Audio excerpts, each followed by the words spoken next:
নবীজি সাল্লাল্লাহু আলাইহি সাল্লামের মা বাবা কি জান্নাতি? কিছু আলেম বলে নবীজি সাল্লাল্লাহু আলাইহি সাল্লামের মা বাবা জান্নাতি না, নাউজুবিল্লাহ। আহলুস সুন্নাহ ওয়াল জামাতের মত, আল্লাহর হাবিব নূর নবীজি মুহাম্মদ মুস্তাফা সাল্লাল্লাহু আলাইহি ওয়াসাল্লামের পিতা মাতা আবাওয়াইন কারিমাইন হযরত আব্দুল্লাহ আর আমেনা দোনোজন মমিন ছিলেন, জান্নাতি, নাজাত প্রাপ্ত। এ কথার পক্ষে ইমাম সুয়ুতি অনেকগুলো রেসালা লিখছেন এবং আহলুস সুন্নাহ ওয়াল জামাতের এটাই মত। এখন তারা মমিন ছিলেন কি ছিলেন না এটা নিয়ে ইখতিলাফ আছে। অনেক বড় বড় মুহাদ্দিস বলছেন মমিন ছিলেন না, মোল্লা আলী কারিও বলছেন, পরে তার মত থেকে রুজু করছেন। রাসূলুল্লাহ সাল্লাল্লাহু আলাইহি ওয়াসাল্লামের পিতামাতা মমিন ছিলেন না এই কথা যদি কেউ বলে, আমরা তাকে বলি যে সে ভুলে আছে, কিছু আছে। কিন্তু রাসূলুল্লাহ সাল্লাল্লাহু আলাইহি ওয়াসাল্লামের পিতামাতা কাফের ছিলেন যে বলে, তাকে আমরা কাফের বলি, কারণ ওটা তো গালি। ওটা কি?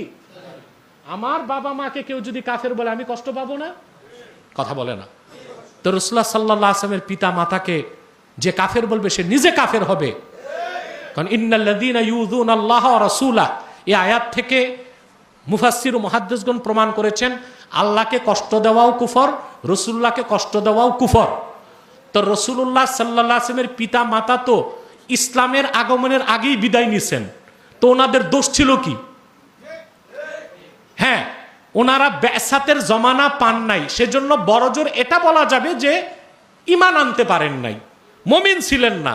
কিন্তু কাফের বলার তো সুযোগ নাই, সেটা বললে তো গালি দেওয়া হয় এবং তাতে আল্লাহর হাবিব কষ্ট পাবেন, আল্লাহর হাবিব কষ্ট পেলে আল্লাহ কষ্ট পাবেন।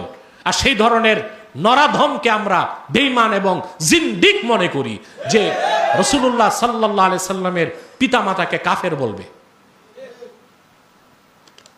আমি ইসলামিক ফাউন্ডেশনের ডিজিকে বলছিলাম যে বক্তাদেরকে মুখে লাগাম দেওয়ান, মুখে বক্তাদের মনিটরিং করার একটা সেল থাকতে হবে। যা খুশি তা বক্তারা বলতেছে, এটার কোনো প্রতিকার নাই।